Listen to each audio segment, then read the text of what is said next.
नमस्कार। मैं मीनू मीना सिन्हा रांची झारखंड से आज सुनो कहानी में फणीश्वर नाथ रेणु जी की कहानी पंचलाइट का वाचन करती हूँ।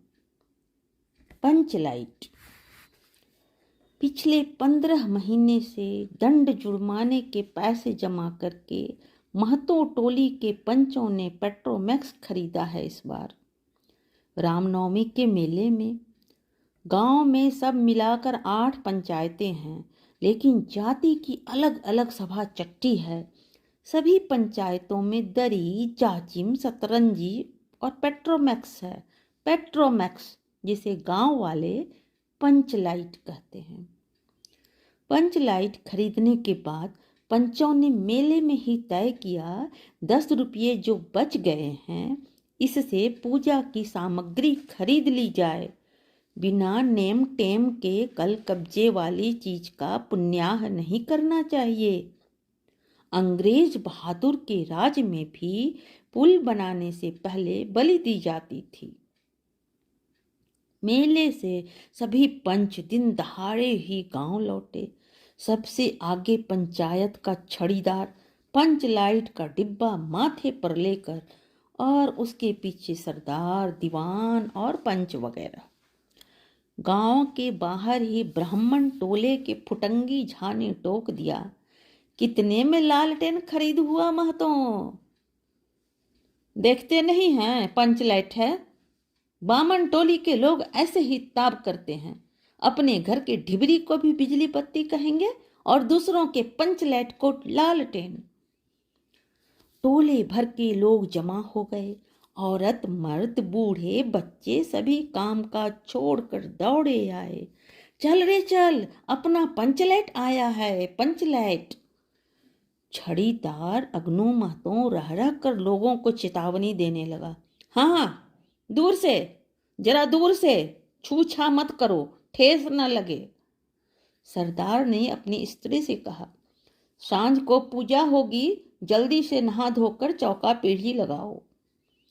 टोले की कीर्तन मंडली के मूल गैन ने अपने भगतिया पक्षकों को समझाकर कहा, देखो आज पंचलाइट की रोशनी में कीर्तन होगा। बेताले लोगों से पहले ही कह देता हूँ, आज यदि आखिर धरने में 1.5 बेड़ हुआ तो दूसरे दिन से एकदम बैकाट। औरतों की मंडली में गुलरी काकी गोसाई का गीत गुनगुनाने लगी। छोटे बच्चे उत्साह के मारे शोरगुल मचाना शुरू कर दिए। सूरज डूबने के 1 घंटा पहले से ही टोले भर के लोग सरदार के दरवाजे पर आकर जमा हो गए। पंचलाइट, पंचलाइट। पंचलाइट के सिवा कोई गप नहीं, कोई दूसरी बात नहीं। सरदार ने गुड़गुड़ी पीते हुए कहा, दुकानदार ने पहले सुनाया पूरे 5 कौड़ी 5 रुपया। मैंने कहा कि दुकानदार साहेब, यह मत समझिए कि हम लोग एकदम में देहाती हैं, बहुत बहुत पंचलाइट देखा है। इसके बाद दुकानदार मेरा मुंह देखने लगा, बोला, लगता है आप जाति के सरदार हैं।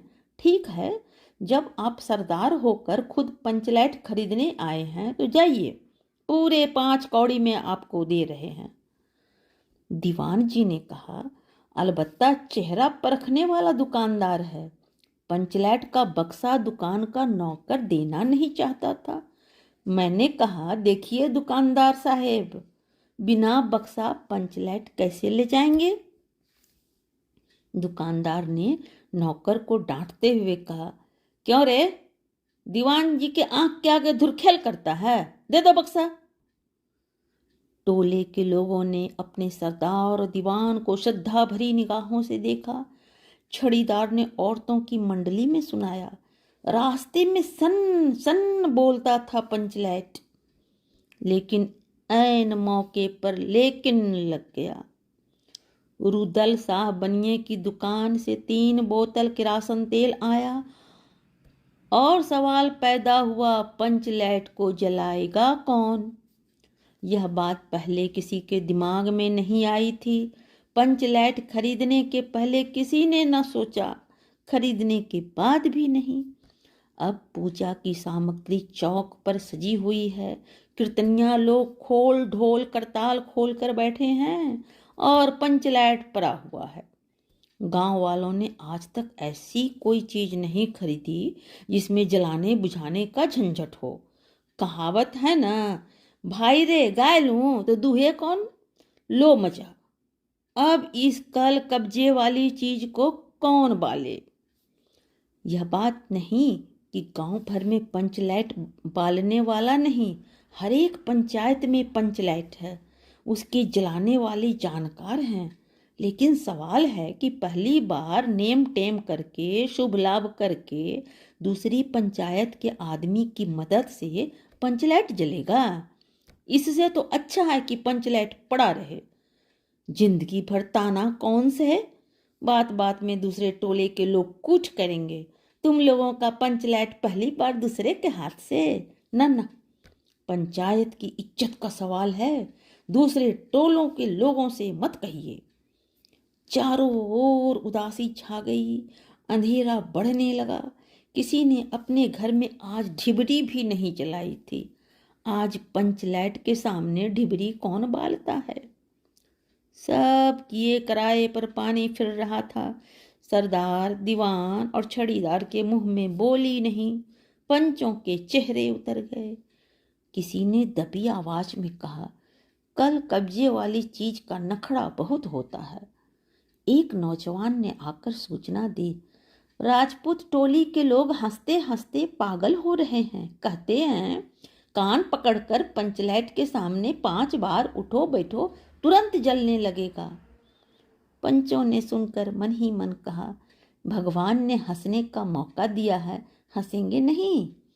एक बूढ़े ने आकर खबर दी, रुदल साहब बनिया भारी बतंगड़ आदमी है, कह रहा है पंचलैट का पंपू जरा होशियारी से देना। गुलरी काकी की बेटी मुनरी के मुंह में बार बार एक बात मन में आ जाती है। वह कैसे बोले। वह जानती है कि गोधन पंचलैट बालना जानता है, लेकिन गोधन का हुक्का पानी पंचायत से बंद है।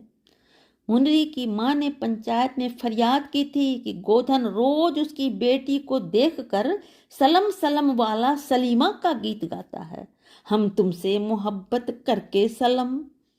पंचों की निगाह पर गोधन बहुत दिनों से चढ़ा हुआ था। दूसरे गांव से आकर बसा है गोधन, और अब तक टोले के पंचों को पान सुपारी खाने के लिए कुछ भी नहीं दिया। परवाह ही नहीं करता है। बस पंचों को मौका मिला, 10 रुपया जुर्माना, न देने से हुक्का पानी बंद। आज तक गोधन पंचायत से बाहर है। उससे कैसे कहा जाए, मुनरी उसका नाम कैसे ले। उधर जाति का पानी उतर रहा है। मुनरी ने चालाकी से अपनी सहेली कनेली के कान में बात डाल दी, कनेली चिगो चिधा चिना। कनेली मुस्कुरा कर रह गई, गोधन तो बंद है। मुनरी बोली, तू कह तो सरदार से। गोधन जानता है पंचलैट बालना। कनेली बोली, कौन। गोधना जानता है बालना, लेकिन। सरदार ने दीवान की ओर देखा, दीवान ने पंचों की ओर। पंचों ने एक मत होकर हुक्का पानी बंद किया है। सलीमा का गीत गाकर आंख का इशारा मारने वाला गोधन से गांव भर के लोग नाराज थे। सरदार ने कहा, जाति की बंदिश क्या, जबकि जाति की इज्जत ही पानी में बही जा रही है। क्यों जी दीवान। दीवान ने कहा, ठीक है। पंचों ने भी एक स्वर में कहा, ठीक है, गोधन को खोल दिया जाए। सरदार ने छड़ीदार को भेजा। छड़ीदार वापस आकर बोला, गोधन आने को राजी नहीं हो रहा है, कहता है पंचों की क्या प्रतीत है, कोई कल कब्जा बिगड़ गया तो मुझे दंड जुर्माना भरना पड़ेगा। छड़ीदार ने रोनी सूरत बनाकर कहा, किसी तरह गोधन को राजी करवाइए, नहीं तो कल से गांव में मुंह दिखाना मुश्किल हो जाएगा। गुलरी काकी बोली, जरा मैं देखूं कह के। गुलरी काकी उठकर गोधन के झोपड़े की ओर गई और गोधन को मना लाई। सभी के चेहरे पर नई आशा की रोशनी चमकी। गोधन चुपचाप पंचलैट में तेल भरने लगा। सरदार की स्त्री ने पूजा सामग्री के पास चक्कर काटती हुई बिल्ली को भगाया। कीर्तन मंडली का मुलगैन मूर्छल के बालों को संवारने लगा। गोधन ने पूछा, स्पिरिट कहाँ है? बिना स्पिरिट के कैसे जलेगा? लो मचा। अब यह दूसरा बखेड़ा खड़ा हुआ।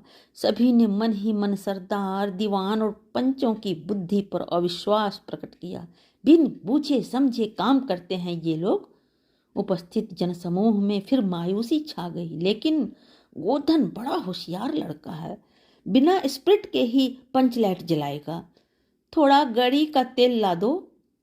मुनरी दौड़ कर गई और एक मलसी गरी का तेल ले आई। गोधन पंचलैट में पंप देने लगा। पंचलैट की रेशमी थैली में धीरे धीरे रोशनी आने लगी। गोधन कभी मुंह से फूंकता, कभी पंचलैट की चाबी घुमाता। थोड़ी देर के बाद पंचलैट से सनसनाहट की आवाज निकलने लगी और रोशनी बढ़ती गई। लोगों के दिल का मैल दूर हो गया। गोधन बड़ा काबिल लड़का है।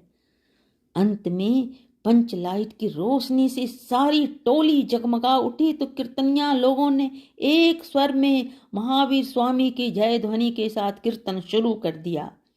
पंचलाइट की रोशनी में सभी के मुस्कुराते चेहरे स्पष्ट हो गए।